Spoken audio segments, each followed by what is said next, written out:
수급비가 왜 안 들어오지? 그동안 문제 없었는데 갑자기 탈락이라고요? 혹시 여러분도 최근 이런 수급 중단 통보를 받으신 적 있나요? 알아보는 동안 구독과 좋아요 부탁드려요. 특별한 소득도 재산의 변화도 없었는데 말이에요.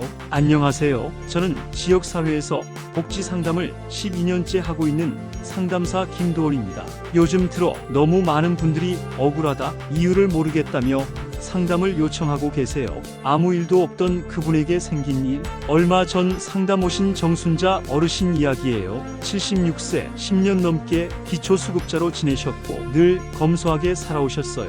그런데 최근 통장을 확인하던 공무원이 이렇게 말했다고 합니다. 정기적으로 누군가가 입금하고 있네요. 이거 소득으로 보입니다. 사실 그건 큰아들이 보내준 명절비와 병원비였어요. 그런데 몇 달 연속 같은 금액이 들어오자 정부는 정기소득으로 판단했고 수급은 중단됐죠. 어르신은 말씀하셨어요. 그 돈 없으면 약값도 못 내는데 그냥 고맙게 받았을 뿐인데 요즘 정부는 어떻게 통장을 보나?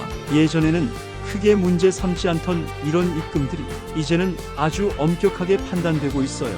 정부는 1년에 2번 이상 모든 수급자 통장 거래 내역을 전산 조회합니다. 컴퓨터로 반복된 입금, 고액 입금, 불규칙 소득을 추적하고 있어요.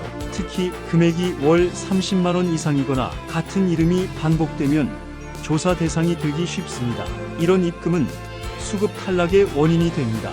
이제 본격적으로 어떤 입금이 기초수급자 통장에서 문제가 되는지 차근차근 설명드리겠습니다. 첫째, 정기적인 입금입니다.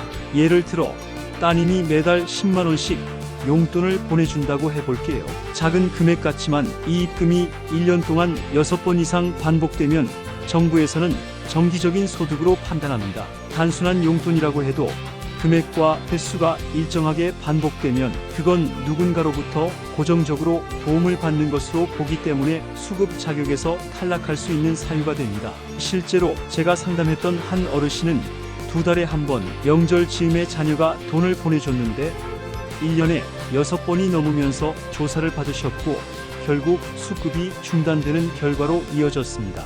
가족 입금이라고 하더라도 반복된다는 이유만으로 문제가 될 수 있다는 점 꼭 기억하셔야 합니다. 둘째, 고액 입금입니다. 이번에는 횟수가 아니라 한 번에 들어오는 금액이 문제가 되는 경우입니다. 예를 들어 설날이나 추석 같은 명절에 자녀가 한꺼번에 50만 원을 보내는 경우가 있죠. 이건 횟수와 상관없이 단 한 번의 입금이라도 금액이 기준을 넘으면 정부의 조사를 받을 수 있습니다.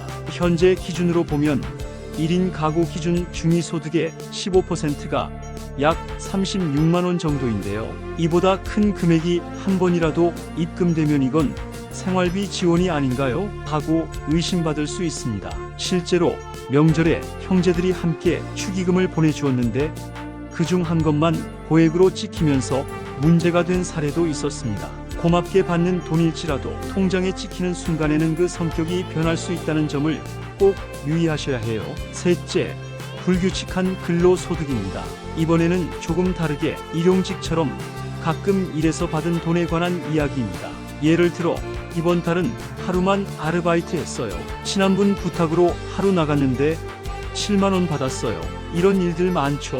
문제는 이게 한두 번으로 끝나지 않고 1년에 여러 번 반복되면 정부는 이것을 불규칙한 근로소득으로 간주합니다. 그럼 수급비가 삭감되거나 정도가 심하면 자격이 중단될 수도 있죠. 이 정도는 괜찮겠지라고 생각하시는 분들 많지만 그게 바로 가장 위험한 생각입니다. 적은 금액이라도 소득으로 잡힐 수 있다는 걸 꼭 기억해 주세요. 넷째, 출처가 불분명한 입금입니다. 이건 정말 많이 생기는 사례입니다. 예를 들어 집에서 안 쓰던 냉장고를 중고 거래로 30만 원에 팔았다고 해보죠. 그 돈이 통장으로 들어왔는데 판매 글도 없고 거래 내역도 없고 영수증 같은 증빙도 없을 때는 그게 단순 판매 수익이 아닌 숨겨진 소득처럼 보일 수 있습니다. 또는 친구가 예전에 빌린 돈을 갚았을 수도 있어요. 오래전 빌려줬던 돈 돌려받은 건데요. 이렇게 말씀하시지만 그걸 증명할 수 없다면 정부는 누군가가 경제적으로 지원해 준 것으로 판단할 수 있습니다. 통장에 들어오는 돈은 전부 그 출처를 설명할 수 있어야 합니다. 특히 설명이 애매하거나 자료가 없다면 소득으로 간주될 위험이 크죠. 다섯째, 제3자 명의 입금입니다. 마지막으로 가장 민감한 사례입니다.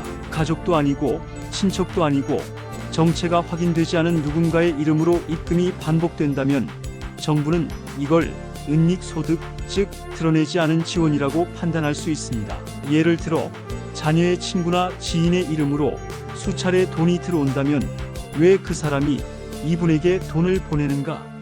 라는 합리적 의심이 시작됩니다. 정부는 이런 경우를 그냥 넘어가지 않습니다. 실제 조사를 받은 분 중에는 딸이 외국에 있어 딸 친구 이름으로 송금을 받았는데 그 이유만으로 자격이 중단된 사례도 있었습니다. 통장에 찍히는 이름 하나, 입금 사유 하나가 수급 자격에 큰 영향을 미친다는 점 꼭 기억하셔야 합니다. 수급 자격을 지키기 위한 통장 관리법. 이제부터는 정말 중요한 이야기입니다. 앞서 설명드린 5가지 위험한 입금 유형을 피하려면 통장을 어떻게 관리해야 할까요? 지금부터 하나씩 알려드릴게요. 첫째, 모든 입금은 반드시 기록해 두셔야 합니다. 누가, 언제, 어떤 이유로 보낸 돈인지 본인이 직접 적어두거나 문자나 카카오톡 대화 내용을 캡처해 두는 것이 좋아요. 예를 들어 딸이 설날에 용돈을 보냈다면 2025년 2월 8일 딸 김지연 설날 용돈 10만원 이런 식으로 간단하게 메모해 두시고 딸과 주고받은 대화 내용도 저장해 두면 나중에 조사를 받을 때 큰 도움이 됩니다. 특히 이건 단순한 가족의 일회성 도움입니다 라고 증명할 수 있는 흔적이 있다면 정기소득으로 간주될 가능성을 낮출 수 있어요. 둘째, 가능하다면 가족의 지원은 계좌이체보다 현금으로 받는 게 안전합니다. 멀리 사는 자녀들이 보내는 돈, 명절이나 생신 때 드리는 용돈, 그럴 땐 가능하면 직접 만나서 전달받으시고 현금으로 받는 것이 더 안전합니다. 통장에 입금되는 순간 그건 기록이 되고 그 기록은 소득 여부 판단 대상이 되기 때문에 불필요한 오해를 피하려면 기록 자체를 만들지 않는 것이 현명한 방법입니다. 물론 현실적으로 어려운 경우가 많죠. 그럴 땐 입금 전에 꼭 가족과 상의하시고 입금 내역을 어떻게 설명할지 미리 준비해 두시는 게 좋습니다. 셋째, 반복적으로 도움을 받고 있다면 주민센터에 미리 신고하세요. 자녀가 매달 생활비 일부를 보내주고 있다면 그걸 숨기지 말고 주민센터에 알리세요. 신고를 하면 수급비가 조금 줄어들 수도 있지만 나중에 이게 문제가 돼서 수급 자격이 중단되거나 이미 받은 수급비를 되돌려달라는 환수 통보를 받는 것보다는 훨씬 낫습니다. 정부는 미리 신고한 것과 나중에 들킨 것을 완전히 다르게 봅니다. 넷째, 일용직이나 단발성 소득도 즉시 신고해야 합니다. 하루 일하고 받은 돈, 예를 들어 마트 행사 보조 아르바이트로 하루 일하고 8만 원을 받았다고 해볼게요. 이런 돈도 무조건 신고하셔야 합니다. 수급비에서 해당 금액만큼 감액되기는 하지만 신고하지 않고 넘어가면 나중에 통장 내역 조사에서 문제가 될 수 있어요. 이 정도는 괜찮겠지라는 생각, 그게 바로 탈락과 환수의 시작일 수 있습니다. 다섯째, 중고거래나 지인 간 송금도 증빙을 반드시 남기세요. 안 쓰는 물건을 당근마켓이나 중고나라에 내놓고 판매 대금을 계좌로 받는 경우 요즘 많습니다. 이럴 때는 꼭 판매 게시글, 대화 내역, 택배 송장 같은 증거를 남겨두세요. 예를 들어 냄비 세트를 3만 원에 팔았다면 판매 글을 캡처해 두고 구매자 송금 확인, 배송 완료 메시지도 함께 저장해두면 입금 사유를 설명할 수 있습니다. 또는 친구가 잠시 돈을 빌려줬다가 갚았다면 그 사실을 문자로 남기거나 간단한 메모라도 해두는 게 좋습니다. 설명할 수 없는 입금은 언제든지 오해를 살 수 있기 때문입니다. 여섯째, 경조사비도 주의 깊게 관리하세요. 상가나 결혼식에서 받은 부조금도 금액이 일정 수준 이상이면 통장에 찍히는 순간 조사 대상이 될 수 있습니다. 특히 자녀의 결혼식처럼 많은 금액이 오가는 상황에서는 축의금 내역도 간단히 기록해 두시고 필요하다면 주민센터와 미리 상담하시는 게 좋습니다. 저는 실제로 아들의 결혼식 이후에 받은 축의금이 통장에 입금되면서 수급 중단 위기를 겪었던 어르신을 상담한 적이 있습니다. 하지만 미리 대화 기록과 입금자 명단을 정리해둔 덕분에 소득으로 인정받지 않고 무사히 넘어가셨습니다. 이처럼 통장을 관리하는 일은 이제 단순히 돈을 넣고 빼는 문제가 아니라 수급 자격과 직결되는 중요한 생활 관리가 되었습니다. 평소에 꼼꼼하게 기록하고 조금이라도 애매한 입금이 있다면 미리 설명할 준비를 해두는 것이 여러분의 권리를 지키는 가장 확실한 방법입니다. 환수 통보를 받았을 때 어떻게 대처해야 할까? 혹시 여러분 중에 이미 수급 자격이 중단됐거나 환수 통보를 받으신 분이 있다면 지금 이 부분을 꼭 들으셔야 합니다. 대부분의 분들은 어떻게 이럴 수가 있냐며 당황하고 분노하시지만 사실 이럴 때일수록 더 차분하게 하나씩 정리해 나가는 게 중요합니다. 첫째, 통장 거래 내역 제출을 요구받았다면 절대로 불안한 티를 내지 마세요. 혹시 문제가 된 게 있나요? 왜 갑자기 이걸 제출하라는 거죠? 이런 식의 반응은 오히려 조사 대상자로서 의심을 더 키울 수 있어요. 그럴 땐 이렇게 말해보세요. 네, 알겠습니다. 언제까지 제출하면 될까요? 필요한 서류가 더 있다면 알려주세요. 그리고 제출하기 전에 스스로 통장 내역을 먼저 확인해 보는 것이 중요합니다. 입금 내역 중에서 설명이 필요한 부분은 미리 메모를 남기고 가능한 증빙 자료도 챙겨두세요. 예를 들어 5월 10일에 30만 원 입금이 있다면 딸이 병원비로 보낸 돈이라는 메모와 관련 대화 캡처 혹은 영수증을 함께 준비해 두는 겁니다. 둘째, 조사 과정에서 질문을 받을 때는 최대한 구체적으로 설명하세요. 기억이 잘 안 나요. 뭔지 잘 모르겠어요. 이런 말은 가장 피해야 할 대답입니다. 오히려 조사관 입장에서는 고의로 숨기려는 건가 하는 오해를 살 수 있어요. 그럴 땐 이렇게 하세요. 잠시만요. 제가 적어둔 기록이 있는데요. 이 입금은 아들이 생신이라고 보내준 용돈입니다. 카카오톡 대화도 함께 보여드릴게요. 이처럼 준비된 태도와 자료는 조사 결과를 완전히 바꿔놓을 수 있습니다. 셋째, 환수 통지를 받았다면 바로 이의 신청을 준비하세요. 환수 통지를 받은 날로부터 90일 이내에는 공식적으로 이의 신청을 할 수 있습니다. 이의 신청서를 쓸 때는 형식보다 내용이 중요합니다. 가장 핵심은 돈은 정기적인 소득이 아니라 일회성의 가족 지원이었다는 점을 분명히 설명하는 것입니다. 예를 들어 이렇게 적을 수 있습니다.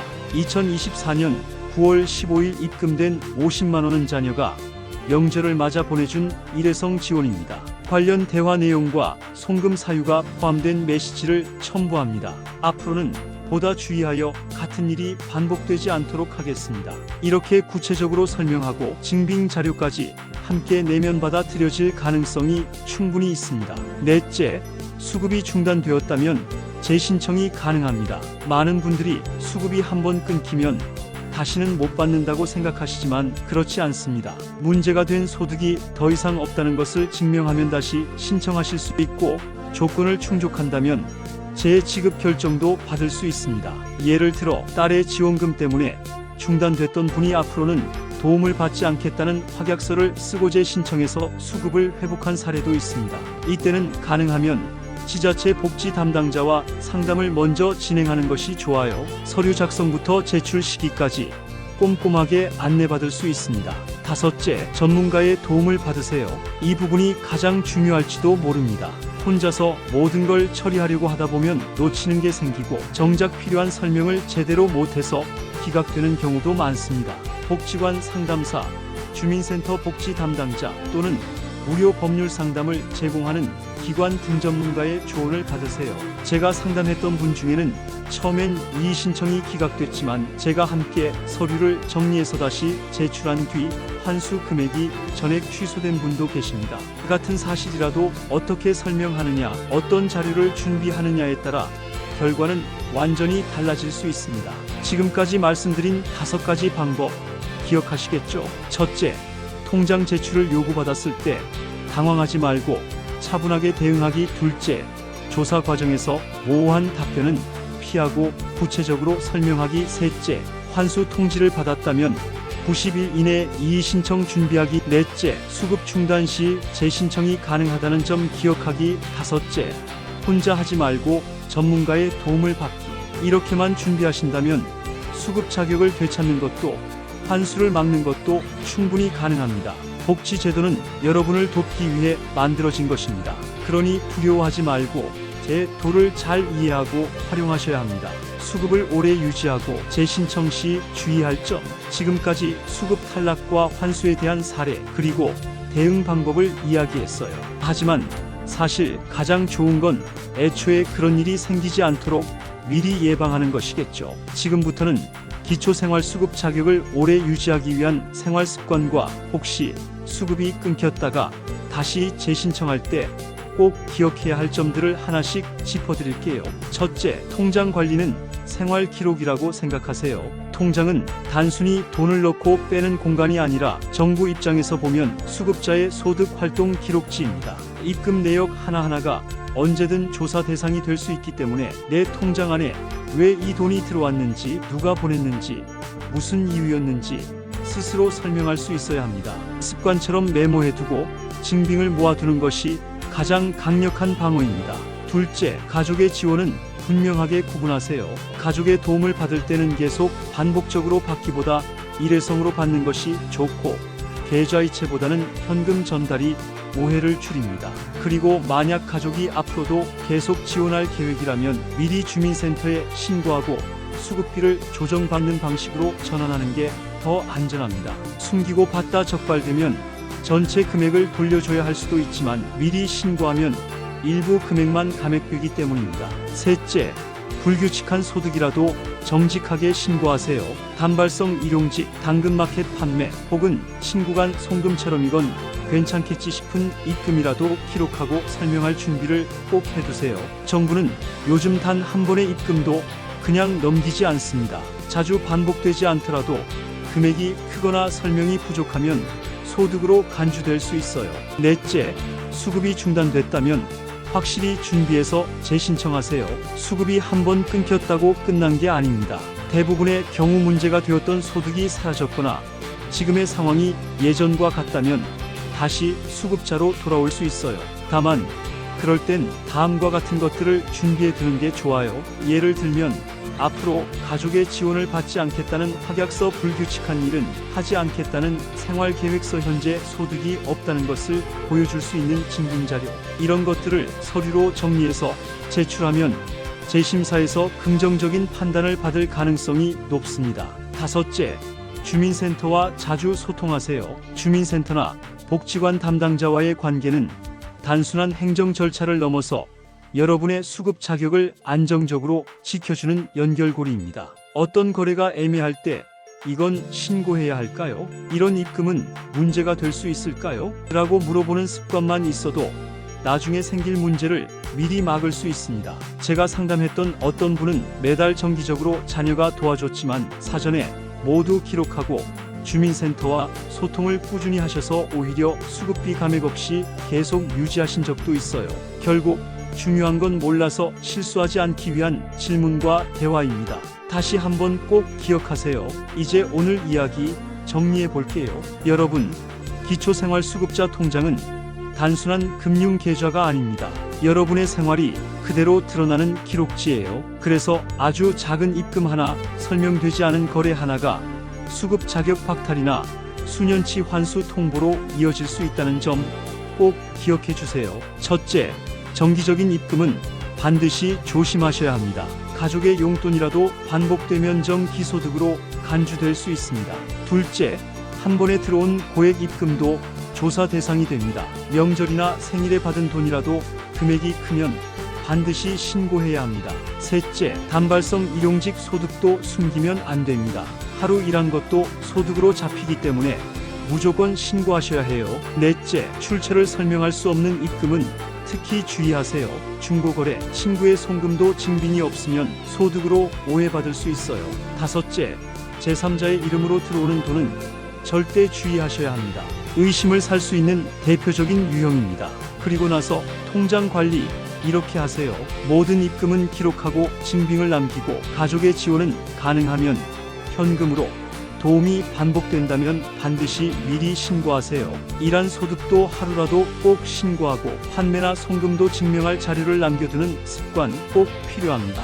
혹시 수급이 중단되거나 환수 통보를 받았다면 당황하지 말고 이의 신청과 재신청의 기회를 놓치지 마세요. 정말 중요한 건 혼자 고민하지 않고 전문가와 함께 차근차근 준비해 나가는 겁니다. 기초생활수급 제도는 여러분의 삶을 보호하기 위한 제도입니다. 그러니 움츠러 들지 마시고 권리를 지키기 위해 정확하게 알고 똑똑하게 관리하는 습관 지금부터 실천해 보세요.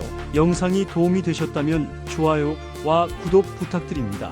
그리고 주변에 이런 정보가 필요한 분이 있다면 꼭 함께 나눠주세요. 앞으로도 여러분의 든든한 복지 파트너가 되어드리겠습니다. 감사합니다.